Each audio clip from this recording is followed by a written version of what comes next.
Hello बच्चों, तो चलो क्वेश्चन पढ़ते हैं। क्वेश्चन है अपने पास, domain of definition of the function this for real valued x is.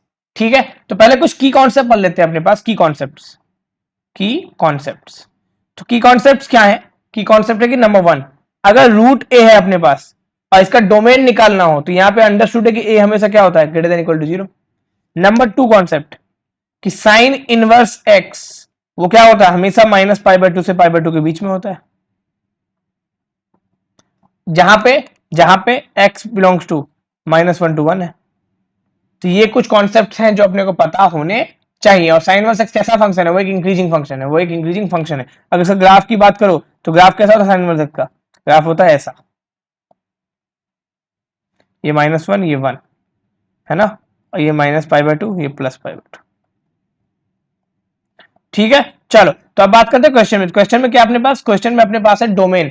तो डोमेन रूट ऑफ समथिंग, तो इसका डोमेन क्या होगा? This positive, inside thing always positive. तो यहां पे मैं कह सकता हूं डायरेक्टली, जैसे रूट ए में ए पॉजिटिव था तो यहां पे ए की जगह ये पूरी चीज है, तो इसको लिखो कि sine inverse of twice of x plus π/6 positive. तो यहां से मैं कह सकता हूं कि sine inverse of x 2x is always greater than equal to -2x -π/6। बोल सकता हूं क्या कि अगर तुम इसको उधर ले जाओ तो sine inverse of 2x is always greater than equal to -π/6। But हमने ये जानते हैं हम कि साइन इनवर्स ऑफ समथिंग हमेशा क्या होता है, -π/2 से +π/2 होता है। और ये कह रहा है कि -π/6 से तो बड़ा ही है, और -π/6 है कहां? तो ग्राफ देखो, ग्राफ में -π/6 को यहां पे आएगा, y -π/6 समथिंग यहां पे आएगा। तो एक ड्रॉ कर लिया, y इक्वल टू -π/6। अब इससे बड़ा चाहिए साइन, तो क्या होगा अपने पास? इससे बड़ा यहां पे होगा। सही बात है, इससे बड़ा क्या होगा? यहां पे होगा। तो इसका मतलब साइन इनवर्स क्या होगा? हमेशा -π/6 से तो बड़ा है, बट हमेशा किससे छोटा है? π/2 से छोटा है।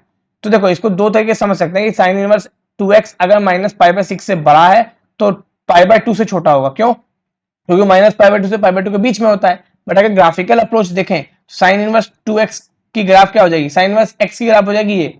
अब इसे मैं 2 कर दो तो x वाला थोड़ा छोटा हो जाएगा और कोई ज्यादा फर्क नहीं पड़ेगा। तो -π/6 से बड़ा होना चाहिए।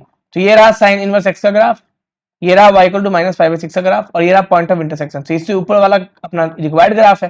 तो यहाँ पे साफ साफ दिख रहा है कि साइन इनवर्स x -π/6 से तो बड़ा होगा पर π/2 से छोटा होगा, π/2 से छोटा होगा। अब साइन ले लो हर तरफ, तो जैसे साइन लोगे वो होगा अपने पास sine of -π/6 less than equal to, अच्छा साइन ऑफ साइन इनवर्स क्या होता है? Sine of sine inverse theta theta ही होता है, तो हो जाएगा 2x। फिलहाल मैं लिख दे रहा हूं पर वो हो जाएगा 2x directly, less than equal to sine π/2। अब समझना, साइन ऑफ -π/6 की वैल्यू क्या होती है? साइन ऑफ -30, माइनस बाहर, ये हो जाएगा -sin30, -sin30 माइनस हाफ। तो ये इसको बोलेंगे -half less than equal to 2x less than equal to sine 91 होता है, सो 1। so from here x belongs to -1/4 to 1/2, close bracket, option number A. I hope it helps. Thank you.